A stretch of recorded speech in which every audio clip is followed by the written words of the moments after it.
السلام عليكم ورحمة الله وبركاته. ازيكم عاملين ايه؟ معاكم منى عبد المنعم. لو اول مرة تشوفوني ما تنسوش تشتركوا في القناة وتفعلوا الجرس عشان يوصلكوا كل جديد.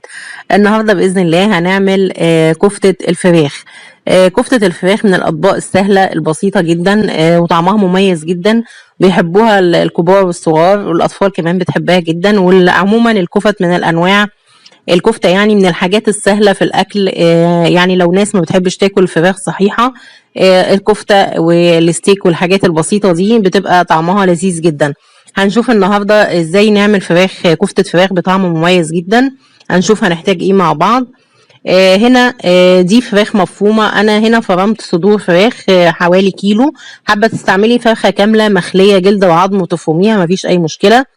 وهحتاج زبدة لينة بحرارة المطبخ، وبهارات بقى ملح وفلفل وبابريكا وتوم باودر وبصل باودر.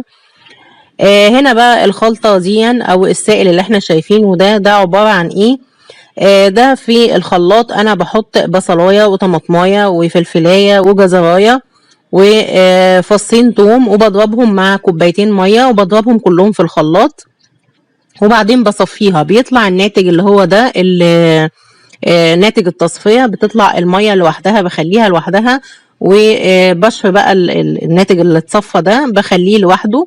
دلوقتي هجيب الفراخ وهحط عليها مكونات البهارات بتاعتنا كلها، وهحط معلقة زبدة لينة. الزبدة بتخلي الفراخ جوسي كده من جوه وطرية وحلوة، لان طبعا الفراخ ما بيبقاش فيها دهون. الا اذا انا كمان هنا عاملة صدور، الا اذا عملتي الفرخة كاملة على بعضها يعني الورك بيبقى مدهن شوية. حطيت هنا ناتج ضرب الطماطم والحاجات اللي قلنا عليها في الخلاط. ولو انت حاسه ان الكميه كتير مش لازم تحطيها كلها. انا حسيتها هنا معقوله، يعني تاخدي منها الكميه تناسب كميه الفراخ اللي انت عاملاها. وعصرت ليمونتين، انا بحب الفراخ شويه فيها طعم حامض، طعم الليمون يعني. عصرت عليها ليمونتين. هخلط بقى المكونات دي كويس جدا مع بعض، اعجنها كويس بايدي. والعصير بتاع التتبيله اللي ضربتها في الخلاط دي هسوي بيها الفراخ، بنسيبها طبعا ما بنرميهاش. الطريقه دي هتديكي كفته فراخ مميزه جدا. وصوص التتبيله احنا اللي هنسوي فيه الفراخ نفسها هتبقى مبهره وطعمها جميل جدا جدا بصراحه. انا هنا كده بخلط المكونات كلها. هي وصفه سهله وبسيطه لكن طعمه مميز باذن الله يعجبكم جدا. بخلطها كويس جدا بايدي، يعني مجرد بتدخلي المكونات كلها مع بعض. وبعدين بقى هنبدأ تتأكدي بس كويس ان انت دخلتيهم مع بعض وخلطتيهم كويس مع بعض. لو ما فيش عندك زبدة ما تحطيش اي حاجة تانية. الزبدة بتخليها من جوه جوسي كده وبتديها شوية دسامة، بيبقى طعمها احلى. لكن لو مش متوفر عندك زبدة خلاص ما تحطيش، يعني ما ينفعش نحط زيت. تمام كده. خلطتها بقى هنا كده كويس، بس لقيت هنا حتة ما كانتش مفهومة، حلو شلتها. بعدين هجيب بقى ده شكلها. طبعا الجزر والطماطم والبصل والحاجات اللي احنا حطيناها دي بصراحة بتديها طعم جميل جدا.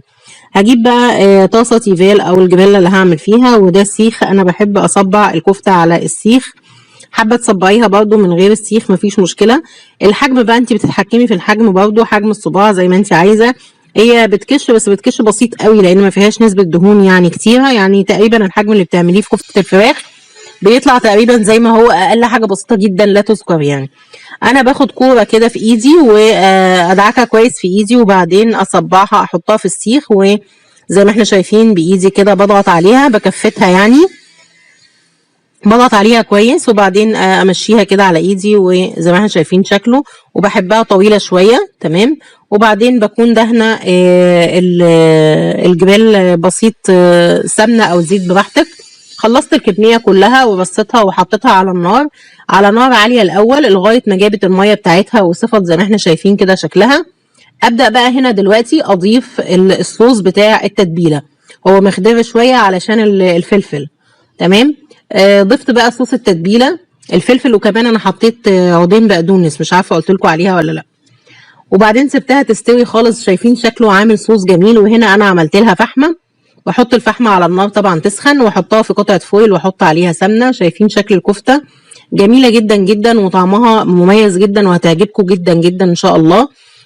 يا رب تجربوا الوصفه، ولو عجبتكم الوصفه ما تنسوش اللايك والشير. واشوفكم في وصفه جديده باذن الله.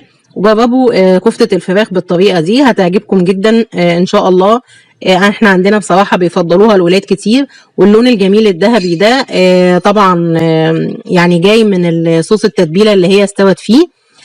شايفين بتلمع وحلوة ازاي. نقدمها بقى مع مكرونة مع رز بسمتي، يعني تعمليها سندوتشات وتحطي بقى الصوصات اللي انت عايزاها. الحاجات دي بقى كلها حسب الرغبة. اشوفكم في وصفة جديدة بإذن الله، والسلام عليكم ورحمة الله وبركاته.